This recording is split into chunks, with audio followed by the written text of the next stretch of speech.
Assalamualaikum warahmatullahi wabarakatuh. Apa kabar kawan pajak? Selamat datang di official podcast Kantor Pelayanan Pajak Pratama Kosambi. Angkringan. Ayo ngobrol pajak secara ringan.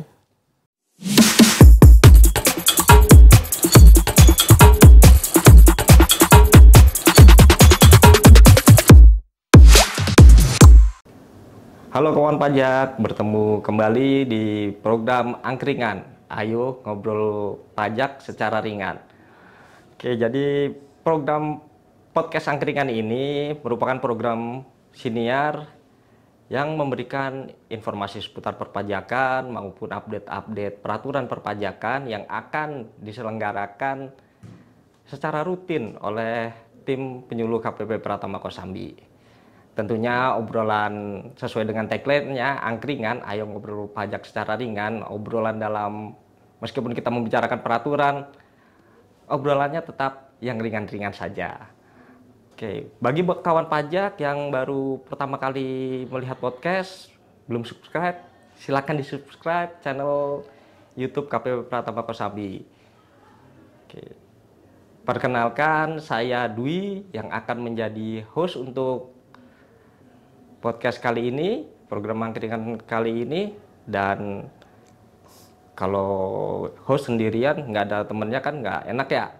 Jadi bersama saya telah hadir salah satu penyuluh KPP Pratama Kosambi, rekan saya Mas Susilo. Selamat sore kawan pajak dan sahabat 418 dimanapun Anda berada. Apa kabar? Semoga Anda semuanya sehat selalu ya kawan pajak. Halo Mas Susilo, gimana kabarnya Mas Susilo? Baik Mas Dwi, kabar sehat. Mas Dwi gimana? Sehat juga Mas Dwi? Alhamdulillah sehat Mas Susilo. Oke, jadi di podcast kita kali ini ya, kita mau bahas apa nih Mas Susilo nih? Ya, jadi karena kita sudah di penghujung tahun 2023 ya Mas Dwi ya. Sepertinya kayaknya cocok kalau kita bahas tentang kaleidoskop pajak tahun 2023 ya Mas Dwi ya. Oh, kaleidoskop pajak 2023. Wah, rame nih. Banyak nih kayaknya update-nya nih peraturan nih 2023 ya Mas Betul Susilo sekali, ya. Mas Dwi. Ya kan? Oke, kalau kaleidoskop 2023, mungkin nanti kita ambil beberapa peraturan yang menarik aja Mas Susilo ya. Betul. Peraturan yang cukup populer dan cukup ramai diperbincangkan di halayak ramai. Nah, itu patut untuk kemudian kita review Mas Dwi ya, agar kawan pajak juga ingat bahwa ada produk-produk dan aturan perpajakan yang penting loh untuk disimak dan tidak boleh dilewatkan. Oke, baik Mas Susilo, kita mulai aja nih. Yang pertama kayaknya ini nih, ada PMK 41 nih tahun 2023 ya. Betul. Ini mengenai pajak pertambahan nilai atau PPN ya, atas penyerahan agunan yang diambil alih oleh kreditur. Betul. Nah ya, ini kan juga cukup menarik ya karena kasusnya juga cukup banyak di masyarakat. Kira-kira gimana Mas Sus? Bisa dijelaskan nggak? Baik kawan pajak, terkait dengan PMK 41 tahun 2023. Jadi ini memang menarik Mas Dwi ya. Jadi bahwa memang PMK 41 tahun 2023 ini lahir dari kegelisahan yang ada di tengah masyarakat ya. Karena ada beberapa kasus-kasus yang terjadi di lapangan, kemudian bahwa memang dalam kaitannya dengan ada sifatnya agunan yang kemudian ditarik ya oleh jasa keuangan atau lembaga keuangan. Nah, ini sebenarnya sudah diatur dalam Undang-Undang HPP tahun 2021 Mas Dwi. Jadi memang ini sebagaimana amanah dari reformasi perpajakan, khususnya adalah Undang-Undang Harmonisasi Perpajakan, bahwa memang PMK 41 ini lahir untuk kemudian memberikan kepastian bahwa apa? Bahwa atas aset yang diambil alih. Ya, jadi AIDA itu singkatnya adalah aset yang diambil alih oleh perbankan atau lembaga keuangan. Ini tentu saat pengalihannya, penjualan aset tersebut ini semestinya harus ada PPN yang disetor Mas Dwi. Oke, betul Mas Sus. Jadi AIDA ya, aset yang diambil alih. Betul, ya kan? Jadi betul. aset ini diambil alih sama kreditur, terus dilakukan penjualan gitu betul, ya, lelang mungkin ya, dilelang. Nah, atas penyerahan lelang ini berarti tetap terutang PPN. Iya, betul. Dan di PMK 41 ini dijelaskan semua tentang mekanisme perlakuan PPN-nya. Betul, Mas Sus, mekanisme ya. perlakuan. Oke. Nah, ini yang menarik Mas Dwi terkait dengan mekanisme perlakuan PPN-nya juga memang kita tahu bersama ya bahwa memang ketika PPN itu terjadi karena dulu sudah ditarik oleh developer atau bahkan mungkin sudah dilakukan. Nah, ini yang menarik bahwa AIDA di sini aset yang diambil oleh perbankan maupun lembaga keuangan. Nah, ini diberikan satu tarif yang menarik Mas Dwi. Jadi untuk memberikan kemudahan kepada wajib pajak yaitu dengan memberikan tarif efektif ya yang disebut dengan PPN final senilai 1,1%. Nah, ini berlaku menjadi PPN atas DPP besaran tertentu Mas Dwi. Jadi bahwa memang ini sengaja diberikan kemudahan agar apa? Ya kalau nanti rumah yang dijual asetnya itu nanti dijual dengan PPN-nya masih 11%, ya tentu itu akan tidak menarik bagi yang akan membeli kan begitu Mas Dwi ya. Jadi wah ini kemahalan nih kalau saya harus beli rumah yang hasil lelangan masa kena PPN-nya juga 11% kan begitu. Nah, ini maka untuk memudahkan kondisi yang terjadi di halayak, maka pemerintah dengan PMK 41 ini sudah memberikan kepastian hukum bahwa memang apa PPN-nya tetap dipungut asalkan apa? Asalkan memang yang bersangkutan punya tiket baik begitu ya. Nah, makanya dengan diberikan tarif menarik yaitu hanya 1,1%, tentu harapannya akan membuat kondisi aset-aset yang tadi ya aset yang diambil alih tersebut itu lebih cepat lakunya Mas Dwi, dan itu istilahnya juga memberikan kepastian bahwa oke, pihak yang menjual tersebut ya mau tidak mau kamu harus ketahui bahwa memang ada PPN yang seharusnya dilakukan dan terutang saat ada pengalihan aset yang diambil alih tersebut. Oke, jadi dengan adanya PMK 41 ini ya Mas Sus ya. Betul. Aspek PPN tetap terpenuhi, tetap ya kan? terpenuhi, Jadi kewajiban betul. PPN-nya tetap terpenuhi, bukan nggak kena PPN, tetap kena PPN. Tetap kena, tetapi betul. tarifnya beda dengan transaksi normal, transaksi biasa. Betul, ya, betul di sekali, transaksi biasa 11%, di sini 1,1% ya tarif efektifnya. Jadi bisa dibilang nggak memberatkan, nggak memberatkan dan membuat nilai lelangnya juga jadi nggak terlalu besar kan ya, karena nggak harus menanggung PPN 11% ya. Betul jadi lebih mungkin lebih banyak yang berminat untuk membeli barang aset agunan tersebut. Iya, betul sekali, Oke, baik Mas Susilo.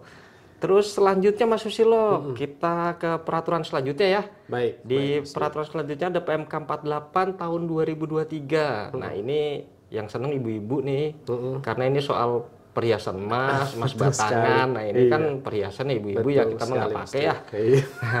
Ini kan jadi di sini dijelasin tentang aspek PPh ya dan PPN untuk pedagang emas, ya kan penjualan emas, mau itu emas bentuk perhiasan maupun emas batangan. Nah, gimana Mas Sus? Menurut Mas Sus nih? Baik, Mas Dwi. Jadi kawan pajak sekalian, PMK 48 tahun 2023 ini memang satu hal yang juga menarik, sebagaimana memang ini masih edisi lanjutan ya Mas Dwi ya, dari adanya ketentuan Undang-Undang Harmonisasi Peraturan Perpajakan. Jadi ini sebenarnya muncul dari kegelisahan dan kondisi yang kemudian terjadi adalah kecemburuan terkait dengan persaingan di dunia usaha Mas Dwi. Jadi bahwa memang kita ketahui bahwa ada beberapa mungkin terkait dengan ini lebih ke penjual emas ya, batangan maupun perhiasan logam mulia Mas Dwi.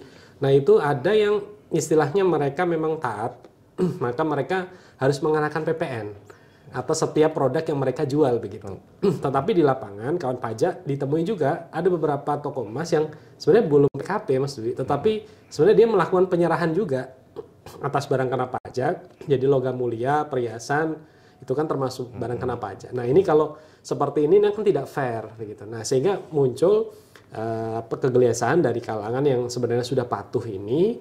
Bagaimana dong perlakuan kalau saya sudah patuh, kenapa sementara yang lain tidak berikan trigger yang sama?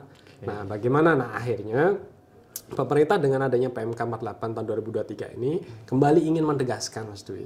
Agar apa? Agar bahwa memang sebenarnya persaingan di dunia usaha khususnya adalah terkait dengan penjualan logam mulia gitu ya, kemudian perhiasan dan sebagainya ini ya sudah kita perlakukan dengan kondisi yang fair. Nah, fair ini sebenarnya tidak harus sama Mas Dwi, tapi fair ini adalah bagi yang patuh ya sudah ya kita berikan kemudahan tarifnya 1,1%. Jadi ini memang terkait dengan besaran tertentu juga ya, jadi 1,1% lebih mudah praktis. Nah, sementara untuk yang tidak ingin patuh bagaimana nih toko emas yang istilahnya dia saya nggak mau dikukuhkan sebagai PKP begitu. Maka kalau tidak dikukuhkan sebagai PKP, pengusaha kena pajak karena melakukan penyerahan atas barang kena pajak tersebut, dia harus dikenakan tarif senilai 1,65%. Tarifnya lebih tinggi ya. Tarifnya lebih tinggi karena yang bersangkutan, mohon maaf ya, itu mungkin dalam tanda kutip di sini ingin agar saya daripada patuh dan harus mengukuhkan diri sebagai pengusaha kena pajak, ngapain saya repot-repot begitu kan. Makanya akhirnya dia memilih untuk nggak usah lah dikukuhkan sebagai PKP. Nah, bagi yang kondisi demikian, maka dia seharusnya dikenakan tarif senilai 1,65% Mas Dwi. PPN-nya ya, PPN-nya 1,65%. Betul. Ya. Betul. Dan juga ditegaskan PMK 48 tahun 2023 ini Mas Dwi itu terkait dengan pengenaan PPh pasal 22-nya. Pasal 22. Oke, Ya, iya, pasal 22-nya, nah itu senilai 0,25%. 0,25%. Koreksi kalau sekiranya memang ada salah, harusnya memang 0,25% ya Mas Dwi. Nah, ini kembali ditegaskan dengan adanya PMK 48 2023 ini tidak akan membuat persaingan di dunia usaha itu menjadi tidak fair gitu ya. Jadi harapannya agar terjadi perlindungan di dunia usaha, iklimnya juga kompetitif gitu, bagi yang taat mendapatkan insentif, ya bagi yang tidak taat ya mohon maaf sifatnya kenaikan tarif lebih tinggi itu tadi ya sudah berlaku sebagai disinsentif karena dia memilih untuk tidak dikukuhkan sebagai PKP. Oke, jadi ini sebenarnya PMK 48 ini melindungi yang udah PKP ya Pak? Betul. Khususnya. Yang udah jadi taat, supaya ya yang udah taat kena PPN, yang nggak taat malah tadinya kan bablas saja PPN gitu tuh ya. bablas aja tuh ya kan. Kalau kayak gini kan jadi jomplang karena PPN itu kan yang nanggung konsumen, pasti masuk ke harga jual kan. Otomatis yang mengut PPN mungkin jual emasnya lebih mahal ya khususnya daripada yang nggak mengut PPN. Nah, karena ini malah yang udah menaati peraturan negara, yang patuh malah jualannya lebih sepi daripada yang nggak patuh. Ya gitu ya kasarnya maksudnya. Istilahnya membuat agar ya tadi ya memberikan satu apresiasi ya terhadap kawan-kawan pajak khususnya pengusaha toko emas tersebut untuk kemudian dia lebih bersemangat karena apa? Karena tarifnya lebih kecil. Betul, oke. Nah, agar sama-sama kompetitif ya Mas Dwi ya, agar sama-sama bisa ramai dan mendapatkan omset yang menarik dari kawan pajak semuanya. Nah, ini ibu-ibu memang ini kabar yang membahagiakan ya Mas Dwi ya. Harusnya membahagiakan sih. Khususnya untuk toko emas ini. Oke, baik. Untuk aturan selanjutnya nih yang hits ya, yang hits. Ada apa lagi nih Mas Dwi? Selanjutnya ini ada PMK 66 tahun 2023 Mas Susilo. Waduh, PMK 66 ini yang pembebasan ya sebenarnya ya. Yang PPh atas Natura. Ya kan. Nah, Natura ini kan kalau diartikan kenikmatan ya, ya kan? Nah, ini Natura dan atau kenikmatan ya Mas Susilo. Ini yang termasuk Natura apa aja sih? Baik, ini terkait dengan PMK 66 tahun 2023, ini sebenarnya Mas Dwi menjawab sebagai salah satu penegasan ya dari Undang-Undang HPP tahun 2021 juga mengenai klaster pajak penghasilan. Jadi di sebelumnya memang sudah dikatakan bahwa ada beberapa klaster pajak penghasilan yang kemudian diberikan insentif Mas Dwi. Nah, salah satunya adalah pengaturan berkaitan dengan adanya natura dan atau kenikmatan. Nah, ini kayaknya kita perlu samakan frekuensi dulu Mas Dwi, kawan pajak sekalian, bahwa memang kita harus tahu dulu nih pemahaman mengenai natura dan atau kenikmatan apa dulu gitu ya. Karena barangkali ada kawan pajak yang belum mengetahui Mas Dwi. Jadi kita perlu tegaskan. Jadi baik kawan pajak, natura dan atau kenikmatan. Jadi natura sendiri itu adalah segala fasilitas yang diberikan oleh pemberi kerja kepada orang yang menerima, ya bisa karyawannya gitu ya. Nah, itu yang berkaitan dengan hubungannya adalah dengan barang. Jadi kalau natura ini memang lebih erat kaitannya dengan barang Mas Dwi. Nah, sementara yang kedua ada kenikmatan. Nah, kenikmatan sebaliknya fasilitas yang diberikan dalam bentuk uang. Gitu ya, uang sifatnya uang atau penggantian begitu reimbursement. Nah, itu sifatnya adalah kenikmatan. Nah, dengan adanya PMK 66 tahun 2023 ini menegaskan Mas Dwi, yang dulunya abu-abu sekarang ditegaskan. Ya kalau hitam-hitam, kalau putih-putih begitu ya.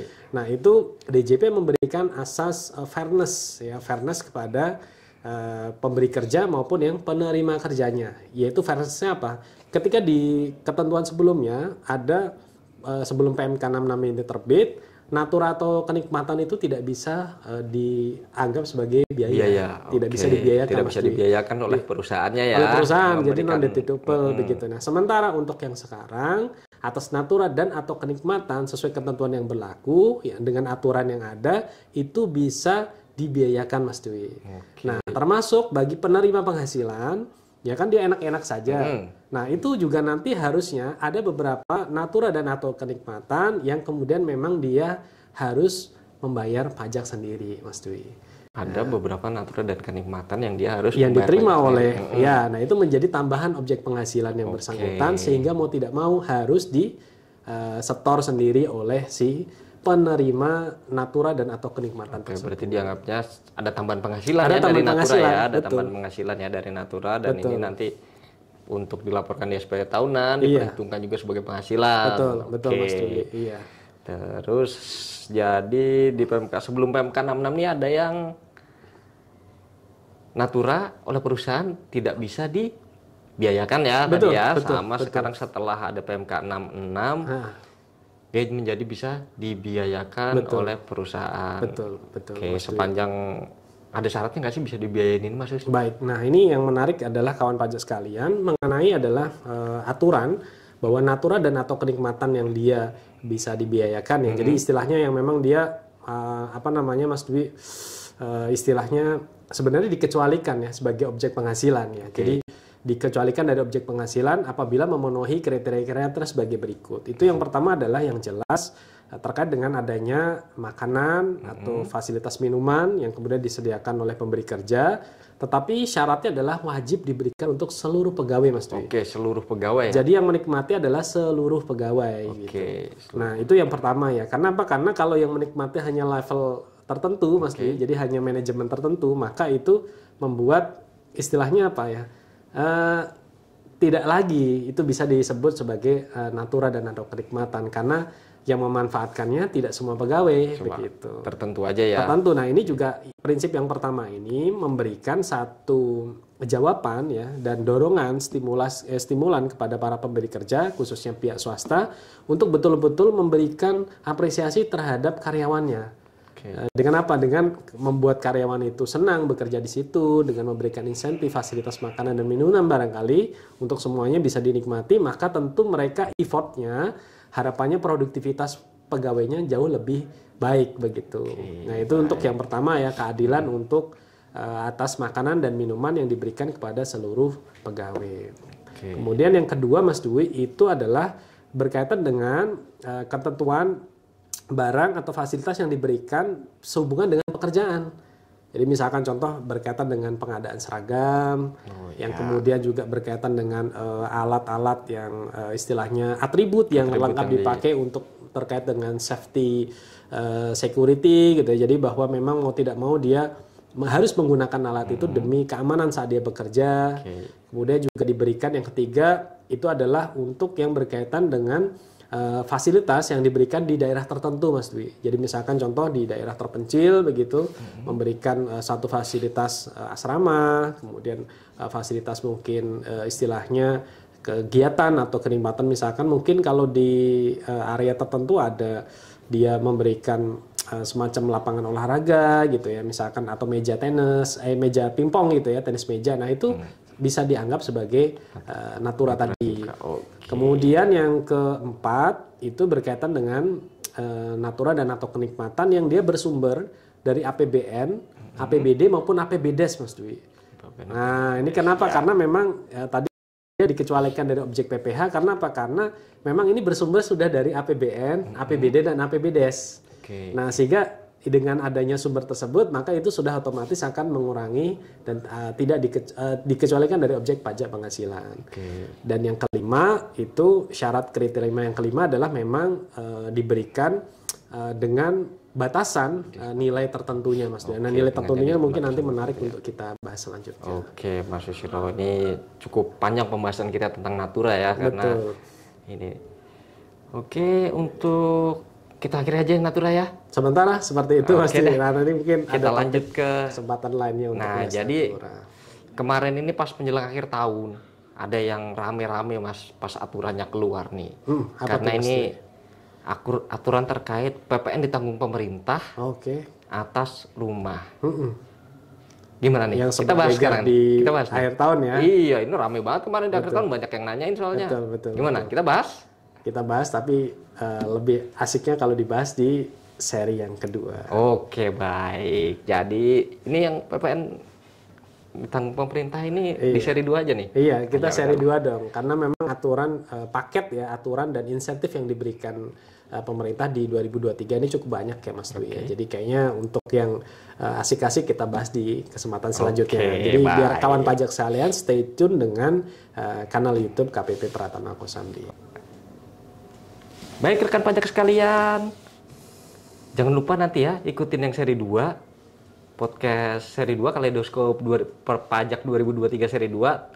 Karena di sana nanti ada aturan yang hits tuh tentang PPN ditanggung pemerintah. Jangan lupa nanti untuk nonton juga.